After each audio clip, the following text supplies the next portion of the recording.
So today, my goal is to share with you some tips and techniques that you can use to help you be more comfortable and confident when you're speaking. So let's start by talking about approach. We need to approach communication in an open way. See it as an opportunity to share our ideas, our beliefs, our innovations. But that's not enough. We need to think about the audience that we're speaking to. Most of us think about, here's what I want to say, or here's what I need to say. I would suggest that's exactly wrong.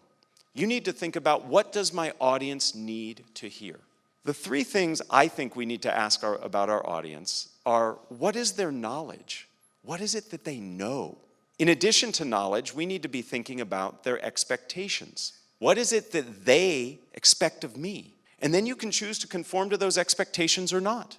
The final thing we need to think about are, what are their attitudes? The way you approach your communication is influenced by what your audience thinks about what you're talking on. Are they in favor of it? Are they against it? Are they hesitant, agnostic? But beyond knowing your audience, you have to appreciate the context in which you speak. The first thing about context we need to think about is the time. What time of day are you communicating? If you're talking early in the morning, you might have to have a little more energy to keep people moving. Context also involves emotion. Most of us, when we communicate, we think about information. What's in my head, in my heart, I need to communicate to you. But we also communicate a feeling.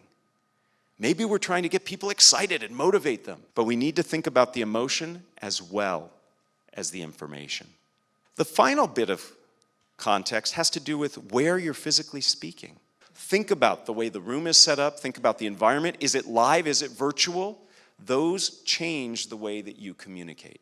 So our approach is important. Our audience is important. The context in which we find ourselves is important. And so too is the way we structure our messages. In fact, we remember information up to 40% better when it's structured. The first structure is a chronological structure: past, present, future. Here's how things used to be. Here's how they are today. Here's where they're going in the future. The next structure happens to be the problem-solution-benefit structure. You start by explaining what the issue is. You talk about how to solve it, and then the benefits to the people. Finally, my favorite structure is the what, so what, now what structure.